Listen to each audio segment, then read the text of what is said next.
Olá pessoal, sejam muito bem-vindos aqui ao OndaCast, que é o canal onde a gente busca trazer informações sobre o transtorno do espectro autista, sobre a condição de autismo. Buscamos conversar com pessoas autistas, profissionais e familiares, sempre com muito respeito ao protagonismo e à representatividade. Eu sou Fábio Cordeiro, sou presidente da Onda Autismo e vou conduzir esses episódios onde a gente vai poder fazer essa troca bacana e compreender um pouco mais sobre tudo isso que está envolvido na comunidade do autismo no nosso país e no mundo. Então, se você não quer perder nenhum vídeo, já se inscreve aí no canal. E agora com essa super novidade que, além de estar no Spotify, o OndaCast também vai estar em formato de vídeo aqui no YouTube. Então se inscreve aí e aproveita todo o conteúdo que a gente vai trazer para vocês. Você está ouvindo o OndaCast, o podcast da Onda Autismo sobre TEA, trazendo informação e entretenimento com respeito ao protagonismo e à representatividade. Nesse primeiro episódio nós vamos falar sobre a história do autismo, onde que começou tudo isso, como surgiu, né? Atualmente a gente tem falado muito sobre autismo aí, não só aqui no Brasil, como no mundo inteiro, né? Os números de diagnóstico vêm aumentando aí, a gente vai começar a entender um pouco dessa história, como tudo surgiu e até chegar nos dias de hoje, na situação que a gente está hoje em relação ao transtorno do espectro autista. Então acompanha aí e vamos entender um pouco como que surgiu essas questões do autismo dentro da nossa história. Então essa história do autismo se iniciou lá em 1908, onde um psiquiatra, de nome Eugen Bleuler criou, ou melhor, falou pela primeira vez o termo autismo. Mas era para se referir a pacientes com esquizofrenia na época, pacientes que ficavam isolados do mundo. E ainda estava muito longe dessa definição que a gente tem hoje, mas enfim, foi a primeira vez que foi falado ou cunhado esse termo autismo. Aí em 1938, 30 anos depois então, Donald Gray Triplett se consulta com o Leo Kanner. Esse viria a se tornar o caso número 1 de autismo no mundo. O Donald nasceu em 1933, lá nos Estados Unidos. Os pais logo notaram que ele era uma criança diferente das demais e ele não tinha interesse em brincar junto com os outros. Na percepção dos seus pais, ele não se interessava por interagir com outras crianças ou com outras pessoas, né? Ele repetia palavras e frases que ele ouvia, não retribuía os sorrisos da mãe, ou parecia não retribuir, né? Quando a mãe sorria para ele, coisa que é comum com uma criança de desenvolvimento típico, né? E tinha muitos outros sinais que são até conhecidos no autismo hoje em dia, mas pensa que naquela época não se tinha esse entendimento, né? Ele parecia ser muito inteligente, apresentava uma memória fantástica. Antes dos 3 anos ele já conseguia decorar músicas, decorar padrões, e isso chamava atenção também. Ainda assim, com o que se conhecia na época, ele acabou sendo internado com apenas 3 anos de idade, lá em 1937. Então foi um pouco antes do seu aniversário de 4 anos. Ele ficou quase um ano internado, mas seus pais, felizmente, decidiram retirar ele do internamento e o levaram a consultar com Leo Kanner, então lá em 1938. Mas e aí, quem que é esse tal Leo Kanner, então? Então em 1943, esse psiquiatra, o Leo Kanner, vai publicar uma obra que descreve o caso de 11 crianças, entre elas o Donald, que foi o caso número 1, e aí ele usa o termo autismo infantil precoce, porque já conseguia observar esses sinais desde a primeira infância, como a gente viu no caso do Donald, Aqui ele já descrevia nessas crianças o apego a rotinas, você veja, desde aquela época, as repetições na fala, e também os aspectos motores que eram observados nessas crianças, os movimentos diferenciados, enfim, estereotipados, apesar de não serem chamados assim na época. Então, considera-se que esse psiquiatra, o Leo Kanner, foi o primeiro a descrever casos de autismo no mundo. E aqui a gente não pode confundir achando que ele descreveu a primeira pessoa autista no mundo, Eu falei ali o Donald Triplett, o primeiro caso registrado, mas claro, pessoas autistas sempre existiram, faz parte do desenvolvimento humano. O que acontece é que não se tinha um nome para essa condição, E ele foi o primeiro que descreveu essa condição no formato médico ali, O autismo, então, sempre existiu ele então sendo a primeira pessoa que descreveu e usou esse nome, autismo infantil precoce, para definir o que era essa condição. Aí, seguindo, em 1944, então vejo que quase que paralelamente ali com o Leo Kanner, outro psiquiatra, Hans Asperger, né, escreve um artigo onde ele destaca a ocorrência de uma condição parecida então com a que Leo Kanner descreveu e que afetava principalmente ou preferencialmente meninos. E eles mostravam uma baixa capacidade de socializar e aqui mostrava também um foco intenso dessas crianças em determinados assuntos, né? Hans Asperger era austríaco, né? Radicado lá na Alemanha, então ele viveu nessa época do nazismo. Hoje já sabemos, né, que ele contribuiu com o regime nazista, apesar de fazer esses estudos significantes aí para a causa do autismo, né? Ele acabou mandando várias pessoas com deficiências para a morte. Então Hans Asperger é uma pessoa que teve aí uma contribuição nos estudos e na descrição da condição do autismo, mas também teve esse lado maléfico aí, onde ele contribuiu com o regime nazista, prejudicando pessoas com deficiência em geral, crianças com deficiência e crianças autistas também. Ele separava as que ele achava que tinha como resolver e as que não tinham solução, como eles chamavam, que não tinha conserto, né? E acabava mandando essas para a morte. Então, Hans Asperger é um personagem aí mal visto hoje em dia em relação a essa questão aí. Ele dizia que essas crianças pareciam professores, né? Porque sabiam e falavam muito sobre esse tema que fosse aí do seu foco de interesse. Então ele acabou nomeando, né, a síndrome de Asperger, que hoje está dentro aí do transtorno espectro autista. Aquele tempo era uma condição separada, mas já vamos falar sobre isso mais para frente ainda. Aí depois desses fatos, já no ano de 1952, a Associação Americana de Psiquiatria vai publicar o que vai ser chamado de DSM-1.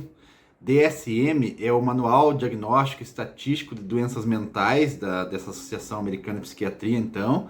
E até hoje é esse manual que é referência no mundo todo na questão da psiquiatria, dos transtornos e tudo mais.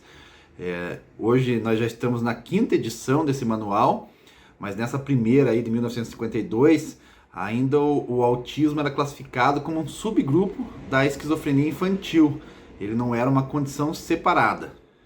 E na sequência aí dos acontecimentos, nas décadas de 50 e 60, então, especulou-se sobre as causas do autismo, né? Foi atribuído essa causa à falta de afeto das mães, né? Começaria esse pensamento aí que hoje é muito prejudicial, na época também. Foi conhecido como teoria da mãe geladeira, né? Inclusive, essa teoria aí, muitos não sabem, mas foi apoiada pelo Leo Kanner lá, né? Que foi quem fez aquela descrição dos primeiros casos. Mas na sequência, as evidências começaram a mostrar o autismo como um transtorno cerebral, que era presente desde a primeira infância, desde o nascimento, e até o Leo Kanner viria a se retratar depois sobre a questão da mãe geladeira. Isso também nós vamos falar um pouco sobre isso mais adiante. Em 1978, teve outro psiquiatra, o Michael Hutter, que vem classificar o autismo como um distúrbio do desenvolvimento cognitivo, inclusive definindo critérios para elencar esse distúrbio, o que acaba sendo muito importante na compreensão do transtorno aí no decorrer do tempo. Aqui ele já definiu os critérios como atraso e desvios sociais, independentemente de deficiência intelectual, isso é importante, né? Já colocava os problemas de comunicação como um critério, já colocava também os comportamentos estereotipados, né? Que são os comportamentos repetitivos, então, e também elencava o que acontecia elencava que isso acontecia a partir dos 30 meses de idade, né? Naquela época era o que se pensava, né? Aí já começava a ficar um pouco mais parecido com a definição que nós temos hoje. Então, com essa contribuição aí do Michael Hutter e com muitas outras pesquisas científicas que surgiram nesse sentido, em 1980 já foi publicado o DSM-3, que já trazia pela primeira vez o autismo como uma condição separada dentro dos transtornos invasivos do desenvolvimento. Claro, Nesse meio tempo teve o DSM-2, mas por que eu estou trazendo aqui o DSM-3 de 1980? Porque onde teve esse marco que separava aí o autismo em uma condição independente. O entendimento do autismo evoluía cada vez mais e esses anos foram realmente muito importantes para esse entendimento aí. Prova disso é que já em 1981 tivemos realmente uma grande revolução do entendimento de autismo, quando a psiquiatra, outra psiquiatra aí famosa, né, hoje em dia, Lorna Wing, desenvolveu o conceito do autismo como um espectro. Então você veja, lá em 1981 já se falava, ela pensou nesse conceito do autismo como um espectro e também cunhou o termo síndrome de Asperger, então, em referência lá ao Hans Asperger, né? Claro, quando ele criou lá, não foi chamado síndrome de Asperger de imediato, esse termo veio aqui em 1981, cunhado pela Lorna Wing, porque foi ele que estudou esses casos lá atrás. Esse momento, a gente pode dizer que foi o start, né? O início ali, foi crucial para o entendimento do espectro do autismo que a gente possui atualmente. Foi realmente um pensamento bem à frente do seu tempo lá, que demoraria ainda 4 décadas então para chegar no refinamento que nós temos hoje. Vocês vão entender um pouco disso quando a gente falar mais para frente da publicação do DSM-5 daí. A gente vai falar disso um pouco mais para frente. Em 1994, então, o CID-10, né? O CID é a Classificação Estatística Internacional de Doenças, né? Outro manual aí, aos moldes do DSM, mas ele não trata apenas de transtornos mentais e também é um manual que é internacional, né? Não é apenas americano. Então, em 1994, o CID-10 estava na versão de número 10 já, e o DSM-4 vem parear aí os critérios para a definição do autismo. A síndrome de Asperger aí ela é adicionada ao DSM, né? Incluindo então os casos, como se diz, como se diria, os mais leves, né? Como eram chamados, de autismo nesse espectro. Isso acaba facilitando uma classificação mais uniforme no mundo todo, né? Quando você faz esse pareamento do CID com o DSM. Os anos foram seguindo, as pesquisas científicas foram seguindo também nesse tempo. Lá em 2007, então, a ONU vem instituir o dia 2 de abril como Dia Mundial da Conscientização do Autismo. Em 2012, nós temos sancionado aqui no Brasil a Lei 12.764, que vai instituir a Política Nacional de Proteção dos Direitos da Pessoa com Transtorno do Espectro Autista e que garante, né, os direitos muito importantes para as pessoas que vivem nessa condição. Lá em 2013, mais de 40 anos então depois que a Lorna Wing classificou o autismo como espectro, o DSM-5, né, o manual DSM nossa versão número 5 é publicado e reconhece o transtorno do espectro autista, o autismo como um espectro, e agora o diagnóstico dos indivíduos que vivem nessa condição são todos enquadrados então dentro do espectro do autismo, que é a definição que nós temos atualmente ainda.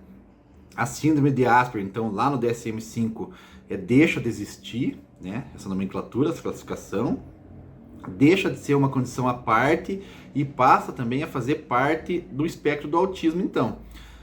O autismo, então, agora, em 2013, é definido através dos diferentes níveis de suporte e não mais em condições separadas. Aqui é importante dizer, diferentes níveis de suporte, não é níveis de autismo. Então a pessoa no nível, são separados lá em 3 níveis, nível 1, nível 2 e nível 3.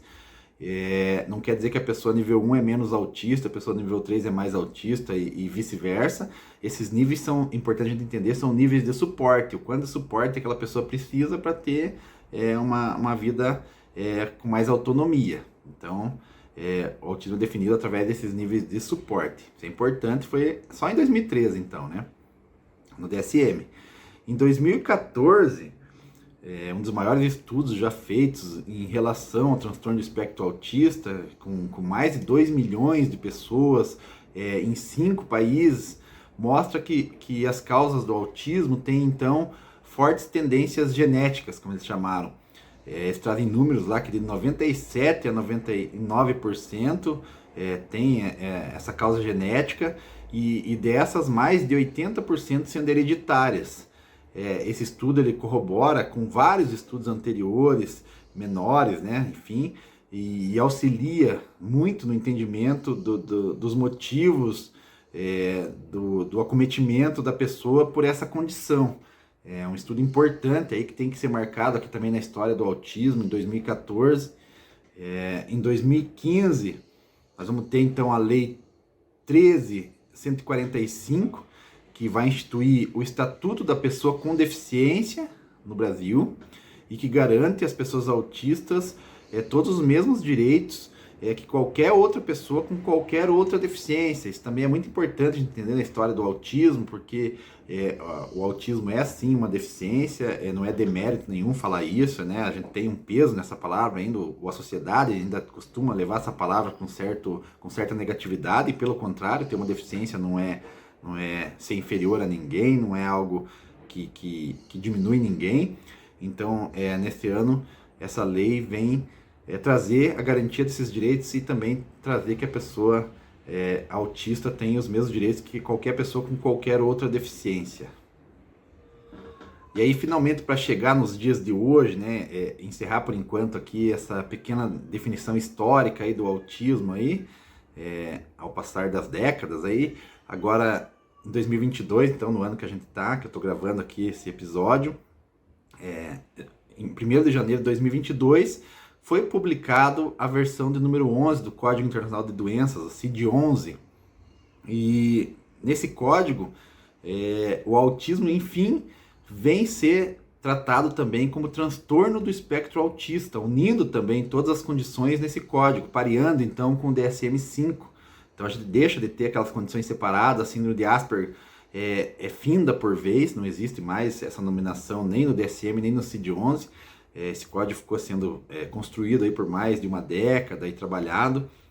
Então, finalmente, vem ser pareado o CID-11 com o DSM-5, onde a gente tem a nomenclatura oficial de transtorno do espectro autista e não temos mais as condições relatadas e descritas de maneira separada. Ainda os critérios diagnósticos estão sendo mais bem definidos também nessa versão, muito parecidos também com o DSM. Estão para ocorrer umas pequenas mudanças aí nos critérios lá no DSM-5, numa versão, não é o DSM-6 ainda, mas é como se fosse uma atualização do DSM-5.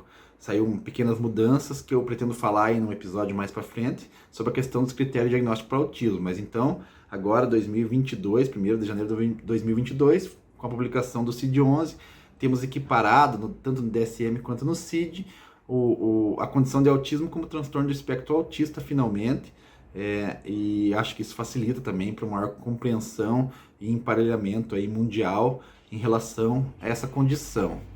Esse episódio aqui de início eu quis falar sobre essa história porque a gente fala, como eu disse, bastante de autismo. Eu acho que essa contextualização, claro que muito breve, muito simples, é importante para a gente começar a entender um pouco como que começou tudo isso, como é que surgiu e como é que foi caminhando ao longo do tempo. Se você gostou, aí já curte o episódio, aí comenta, manda sugestões, manda observações, e que no próximo episódio a gente vai falar sobre muitas coisas interessantes sobre o autismo, vamos falar sobre a definição, o que é esse autismo, enfim, e muitas outras questões relacionadas a essa condição, características de pessoas autistas, que é importante a gente saber também, não são critérios para o diagnóstico, mas são características comuns em pessoas autistas. A gente vai falar sobre comorbidade, a gente vai falar sobre família, enfim, essa primeira série de episódios tem muita informação legal aí. Curte o episódio, se inscreve aí no canal para você não perder esses episódios que vêm a seguir aí. Obrigado, pessoal, e até a próxima. Você está ouvindo o OndaCast, o podcast da Onda Autismo sobre TEA, trazendo informação e entretenimento com respeito ao protagonismo e à representatividade.